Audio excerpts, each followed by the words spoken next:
مرد کے لیے جائز نہیں کہ وہ عورت کی زبان سے میلاد بھی سنے، نعت بھی سنے، مرد کے لیے جائز نہیں.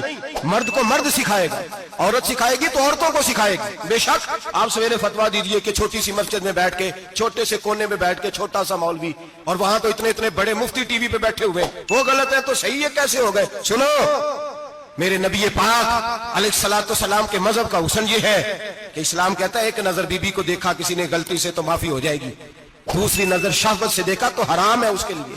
وہ پاکستان کا مولوی ہو یا سعودی عرب کا شاہ ہو، کسی کے لیے عورتوں کے بیچ پھرنا اٹھنا بیٹھنا جائز ہے؟ میرے نبی پاک صلی اللہ تعالی علیہ وسلم نے فرمایا ہے میں عورتوں سے مصافحہ کرنے نہیں آیا. اور میرے نبی پاک صلی اللہ علیہ وسلم نے فرمایا ہے، حضور فرماتے ہیں دیکھیں نا، کتا بالکل ناپاک نہیں ہوتا، کتے کا تھوک ناپاک ہوتا ہے، یا کتا گیلا ہو جائے تو ناپاک ہوتا ہے، لیکن خنزیر سارا ناپاک ہوتا ہے، کل ناپاک ہے خنزیر. نبی پاک نے فرمایا خنزیر بھی ہو اور گند میں لتھڑا ہوا بھی ہو، پیشاب میں لتھڑا ہوا ہو، گوبر میں لتھڑا ہوا ہو، پخانے اور فضلے میں لتھڑا ہوا خنزیر ہو، اس کا جسم تیرے ساتھ ٹکرا جائے تو اتنا برا نہیں جتنا غیر محرم عورت کا وجود تیرے ساتھ ٹکرا جائے تو برا ہے. اس حد تک میرے نبی پاک صلی اللہ علیہ وسلم، اور گنبد کے معاملے میں فتویٰ دینے والے، یا رسول اللہ کہنے پر کفر کا فتویٰ دینے والے اور بڑی بڑی باتیں کرنے والے خاموش کیوں ہو گئے؟ یا ایھا الذین آمنوا لا تتخذوا اليہود والنصارى اولیاء. رب فرماتا ہے یہودیوں اور عیسائیوں کو دوست نہ بناؤ، یہ تمہارے دوست ہو سکتے، یہ تمہارے سجن ہو سکتے. جب عرش کا مالک کہہ رہا ہے سجن نہیں ہو سکتے تو دوستی کی بات کیسے بڑھا رہا ہے؟ یا رسول اللہ ہمارے سجن کون ہو سکتے ہیں؟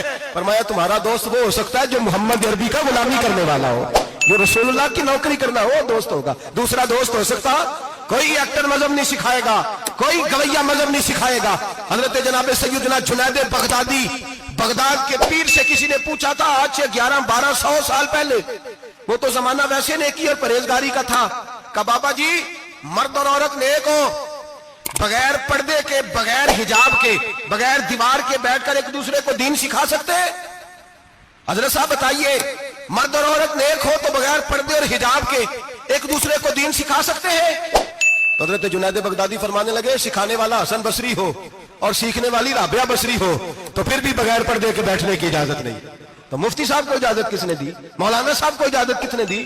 بڑا وہ نہیں ہوتا جو ٹی وی پہ زیادہ آتا ہے، بڑا وہ ہوتا ہے جو رسول اللہ کے دین پہ عمل زیادہ کرتا ہے.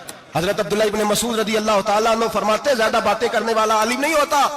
حضور پھر عالم کون ہوتا ہے؟ فرمایا پڑھو قرآن، انما یخشی اللہ من عبادہ العلماء. فرمایا بڑا عالم وہ ہوتا ہے جو اللہ سے زیادہ ڈرتا ہے، اس لیے کہ رب فرماتا ہے میرے بندوں میں سے جو عالم وہ ہے جو اللہ سے زیادہ ڈرتے ہیں، خوف رکھتے ہیں. تو میرے بھائی رمضان المبارک میں بچنا ہے، پرہیز کا وقت ہے، تو کوئی شخص بھی کوئی شو نہ دیکھے، میری منت ہے آپ حضرات، کوئی شو نہ دیکھے. عورت کا تو پردہ ہے تو ہمیں تو تماشے پہ لگا دیا گیا. عجیب قسم کے ایکٹر آ گئے اور مذہب سکھا رہے ہیں. میری اپیل ہے آپ سے کہ سحری افطاری کے وقت ٹیلی ویژن بند رکھیں. کیا چیز کھول کے رکھیں؟ یا قرآن کھول کے رکھیں یا رسول اللہ کا فرمان کھول کے رکھیں. اللہ رسول کی طرف توجہ رکھیں، وہ سیکھنے سکھانے کا وقت ہے. چھوڑے گویوں سے دین سیکھا جائے گا، ہمیں کوئی شکوا نہیں. یہ پکی توبہ کریں، سویرے آئیں آ کے دین سکھائیں. اور میں ان سے بھی اپیل کروں گا کہ آؤ دین سکھاؤ. حضرت فضیل بن عیاض فرماتے ہیں میں ڈاکو تھا، کبھی کبھی چھپ چھپا کے جمعہ پڑھا کرتا تھا، پھر میں نے توبہ کی تو سچی توبہ کی، پھر میں نے توبہ کی تو رب کو راضی کرنے والی توبہ کی، پھر میں نے توبہ کی تو چھوڑی ہر شے، غریبوں کا لوٹا ہوا مال واپس کیا، جس کے پیسے نہ دے سکا اس کے گھر میں جا کے اس کی بھینسوں کو چارہ ڈالا، اس کے اونٹوں کی خدمت کی، میں نے قرضے چکائے. فرمایا میں سچی توبہ کر کے مسجد آیا، جس خطیب کے پیچھے میں جمعہ پڑھا کرتا تھا وہ میرے ہاتھ بیعت کر کے مرید ہو گیا. اللہ تبارک و تعالیٰ نے اپنے بندوں کے دل میری طرف پھیر دیے. پھر تمہیں اس میں انعام دینے کی ضرورت نہیں پڑے گی، پھر تم کٹیا نشین بن کے بھی دین پھیلاؤ گے تو اللہ اس میں تاثیر پیدا فرما دے گا. تو روزے کا معنی رکنا ہے. روزے کا معنی بولیے، روزے کا معنی رکنا. کس سے؟ جھوٹ سے، غیبت سے، بدی سے، بدنگاہی، کھانے پینے. روزہ کس پہ فرض ہے؟ امیروں پہ کہ غریبوں پہ؟ جی کہنے میں تو کام ہی، میرا تو کام ہی محنت مزدوری والا، میں کیسے روزہ رکھوں؟ میں تو دیہڑی لگاتا ہوں تو روزہ کیسے رکھوں؟ میں نے نہیں کسی حدیث میں پڑھا کہ روزہ وہ رکھے جو دفتر میں بیٹھتا ہے. صحابہ کے زمانے میں تو دفتر ہوتے ہی نہیں تھے، کسی جگہ نہیں لکھا ہوا روزہ وہ رکھے گا جو اے سی میں بیٹھتا ہے، تب تو اے سی تھے ہی نہیں.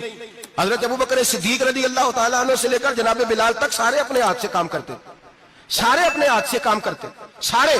حضرت عمر فاروق رضی اللہ تعالیٰ عنہ خلیفہ وقت ہونے کے باوجود مال غنیمت کے اونٹ چرنے جاتے تھے تو چراگاہ میں چھوڑنے میں جاتے تھے، لینے بھی آتے تھے واپس.